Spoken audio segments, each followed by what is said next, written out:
Hello बच्चों। Rajasthan university के BSc second year के सिलेबस में जूलॉजी के फर्स्ट पेपर में हम इन्वर्टिब्रेट्स के स्ट्रक्चर और फंक्शन का अध्ययन करते हैं। अकशेरुकी प्राणियों का संरचना व कार्य का अध्ययन करते हैं और हम संघ मोलस्का का को पढ़ रहे थे और उसी संघ में से आज हम सीपिया, जिसे सामान्य भाषा में कटल फिश कहते हैं, का अध्ययन करेंगे। अगर हम अन्य मोलस्कन की भांति देखें तो सीपिया भी एक्वेटिक मैराइन एनिमल है, लेकिन यह जो क्लास सिफेलोपोडा होती है उसका मुख्य लक्षण यह होता है कि जैसा कि नाम से स्पष्ट है, सिफेलोपोडा। सिफेलो का अर्थ होता है शीर्ष और पोडा होता है उपांग या गमनांग, वे स्ट्रक्चर जो कि गमन के लिए प्रयुक्त या काम में लिए जाते हैं। तो वे मोलस्कन्स जिनमें कि शीर्ष के ऊपर गमनांग या स्पर्शक या मोटाइल स्ट्रक्चर्स उपस्थित होते हैं, जो न सिर्फ गमन के परंतु अन्य कार्यों के लिए भी, जैसे भोजन को पकड़ने आदि के लिए काम में लिए जाते हैं। तो सीपिया सिफेलोपोडा का एक सबसे बेस्ट एग्जाम्पल होता है, जैसा कि इस चित्र में आप देख सकते हैं। यह शीर्ष भाग है और ये इसमें उपांग पाए जाते हैं, तो सिफेलोपोडा। और यह माना गया है कि मोलस्कन्स में जो सिफेलोपोड्स होते हैं वो सबसे ज़्यादा बड़े साइज़ के, सबसे अधिक सक्रिय या गतिशील और बहुत इंटेलिजेंट इनको माना जाता है। सीपिया को सामान्यतः कटल फिश भी कहा जाता है और यह एक बहुत बड़े सी फूड के रूप में भी सेवन किया जाता है इसका भी। और सामान्यतः यह जो सरफेस वाटर है या सतह के निकट रहते हैं और बहुत अधिक सक्रिय रहते हैं। ये सामान्यतः रात के समय तो एक्टिव रहते हैं और दिन के समय ज़्यादातर ये जो तली होती है वहाँ पर रेस्ट करते हैं। इनमें जो ये मेंटल की बाह्य जो भाग होता है वो फिन्स के रूप में बाहर की ओर निकला रहता है, झालर के रूप में, जिनसे कि ये स्विमिंग में इनको हेल्प करता है। इस चित्र में आप देख सकते हैं कटल फिश को। ये एक रियल डायग्राम है और ये स्कीमेटिक डायग्राम है समझाने के लिए कि शीर्ष भाग है, ये इसमें बीक होती है या मुखांग होता है। आइज़ बहुत ही प्रोमिनेंट और बड़ी होती हैं। यहाँ पर आइज़ के पास ही साइफन होता है, छिद्र होता है। टेंटिकल्स या आर्म्स उपस्थित होती हैं जिनके ऊपर सकर्स या चूषक उपस्थित होते हैं। क्योंकि मॉलस्कन्स में संपूर्ण जो ऑर्गन्स होते हैं, बॉडी ऑर्गन्स होते हैं, वो एक प्रवार या मेंटल से ढके रहते हैं। एक सॉफ्ट जो हम कह सकते हैं कवरिंग, उससे ढके रहते हैं। ये इसका मेंटल होता है और ये मेंटल से ढके रहते हैं। ये झालरदार जो संरचना है फिन्स का कार्य करती हैं या इनको तैरने में सहायक होती हैं।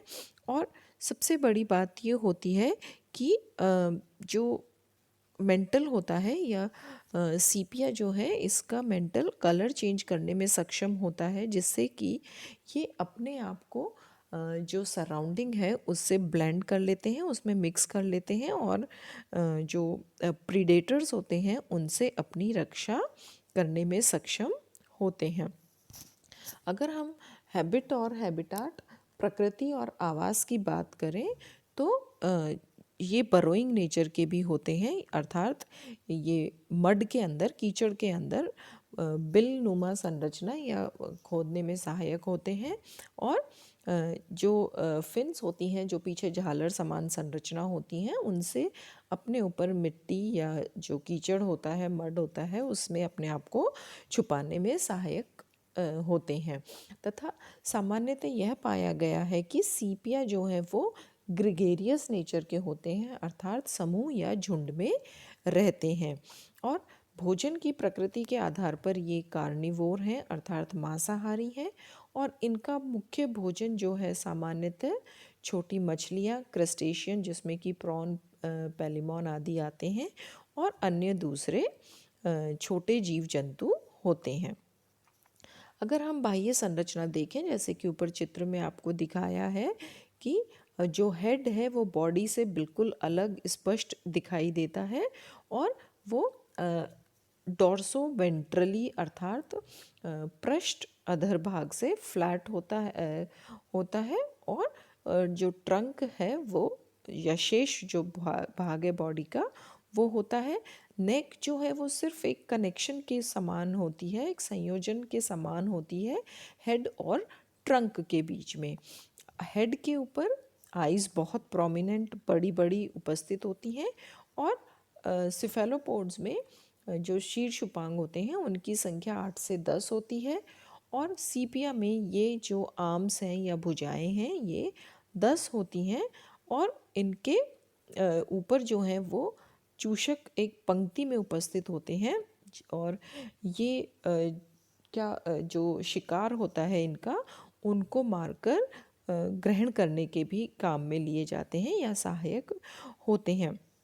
जो सकर होते हैं या चूषक होते हैं उनमें श्रृंगीय दांतों की जो रिम है या गोलीय संरचनाएं उपस्थित होती हैं, जिन्हें कि पेडिसिल कहा जाता है, और ये शिकार के करने के काम में लिए जाते हैं। अगर हम देखें कि जो भुजाएं हैं वो मेल्स में, स्पेशली जो फिफ्थ आर्म होती है वो मेल्स में एक कॉपुलेशन के समय मैथुन अंग के रूप में भी कार्य करती हैं, और इस जो क्षमता को या इस परिवर्तन को कि जो भुजा है वो कॉपुलेटरी ऑर्गन के रूप में कार्य करती हैं, इसे हेक्टोकॉटिलाइजेशन कहा जाता है, क्योंकि यह जो आर्म होती है इसे हेक्टोकॉटाइलस या हेक्टोकॉटाइलाइज्ड आर्म भी कहते हैं। तो यह पाया गया है कि जो ओरल आर्म्स हैं वो परिवर्धित फुट होती हैं, और इनके अंदर पीडल गैंग्लियन की उपस्थिति होती है। पाद गैंग्लिया जो होता है वो इनमें पाया गया है। ट्रंक जो है वो थिक मेंटल कैविटी या एक थिक मोटे प्रावार द्वारा ढका रहता है, और इसके अंदर जो है वो एक ट्यूब उपस्थित होती है, तथा जो मेंटल है इसके अंदर स्ट्रक्चर शेल जो कैलकेरियस होगा, कैल्सीभूत जो शेल है, कवच है, वो बाहर की ओर नहीं होकर अंदर उपस्थित होता है, क्योंकि सिफेलोपोड्स में सामान्यतः यह पाया जाता है कि या तो कैल्शियम कार्बोनेट का बना हुआ जो कवच है, जो सामान्यतः सभी मॉलस्कन्स की एक विशिष्ट अंग होता है, सिफेलोपोड्स में या तो अनुपस्थित होता है या हासित होता है या आंतरिक रूप से उपस्थित होता है। तो सीपिया में जो शेल है या कैलकेरियस में शेल बना होता है, कवच बना होता है, वो एक कटल बोन के रूप में या अंतः कंकाल के रूप में उपस्थित होता है, जिसे कि सीपियन कहा जाता है। और यहाँ पर इस सीपियन का मुख्य जो फंक्शन होता है वो तैरते समय सीपिया को सहायता प्रदान करना या उत्प्लावकता उत्पन्न करने में इसकी सहायता करता है। तो यहाँ पर कवच बाह्य रूप से उपस्थित न होकर आंतरिक रूप से उपस्थित होता है। इसके साथ ही साथ जो सीपिया होता है इनकी इंटेग्यूमेंट में विशिष्ट क्रोमेटोफोर्स उपस्थित होते हैं, वर्णक उपस्थित होते हैं, जिनके द्वारा कि यह जिस भी वातावरण में उपस्थित है, मड में, तल की मिट्टी में या फिर चट्टानों पर, ये उनके समान अपने रंग को परिवर्तित करने में सक्षम हो जाते हैं क्रोमेटोफोर्स के द्वारा। अतः जो सीपिया है इसमें विशिष्ट ये लक्षण पाए जाते हैं। इसके अतिरिक्त यहाँ पर जो सीपिया है उसके मेंटल के अंदर की और जो ऑर्गन्स हैं वो एक विशिष्ट ओरिएंटेशन में उपस्थित होते हैं। अगर हम एक मिड वेंट्रल कट लेते हैं मेंटल या प्रावार भित्ति का, तो हम अंदर की ओर से इन ऑर्गन्स को देख सकते हैं। तो अगर हम देखें कि जो सीपिया में सिलोम है मेंटल कैविटी के अंदर की ओर, उसमें पेरिकार्डियल सिलोम और किडनी जहाँ उपस्थित होती है, वृक्क गुहा वो मुख्य रूप से उपस्थित होती हैं। अतः सिलोम जो है उसको हम दो भागों में बांट देते हैं। एक तो होती है पेरिकार्डियल सिलोम, पेरिकार्डियल कैविटी, और जो पश्च भाग होता है गोनोसील, या जहाँ पर जनद उपस्थित होते हैं। इस प्रकार से मेंटल कैविटी के अंदर यह दो मुख्य भागों में विभाजित रहती है। इस प्रकार ये जो सीपिया के मुख्य बाह्य लक्षण या कैरेक्टर्स होते हैं। अब अगर हम देखें कि सीपिया गमन किस प्रकार करते हैं, तो यह पाया गया है कि क्योंकि सबसे अधिक सक्रिय मोलस्कन्स माना गया है सिफेलोपोड्स को, सीपिया को, और ये अंड्यूलेटिंग मूवमेंट द्वारा, अंड्यूलेटिंग तरंगित गति द्वारा स्विम करते हैं, तैरते हैं।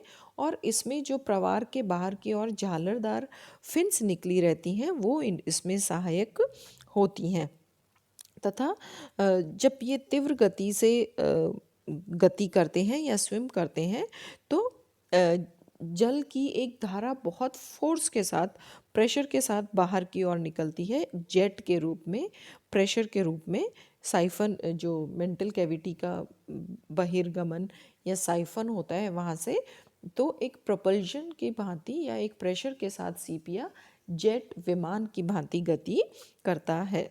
तो इस प्रकार ये इसके सीपिया के सामान्य लक्षण और किस प्रकार से गमन करता है, क्या क्या उसके स्पेशल कैरेक्टरिस्टिक्स हैं, जैसे कि सिफेलोपोड्स में हेड रीजन पर अपेंडेजेस या स्पर्शक उपस्थित होते हैं, जो मेंटल की बाह्य झालरदार संरचना हेल्प करती हैं। बाह्य कवच न होकर सीपियन के रूप में अंतः कवच पाया जाता है। अतः ये सिफेलोपोड या सीपिया के मुख्य कैरेक्टरिस्टिक्स होते हैं। Thank you and have a nice time.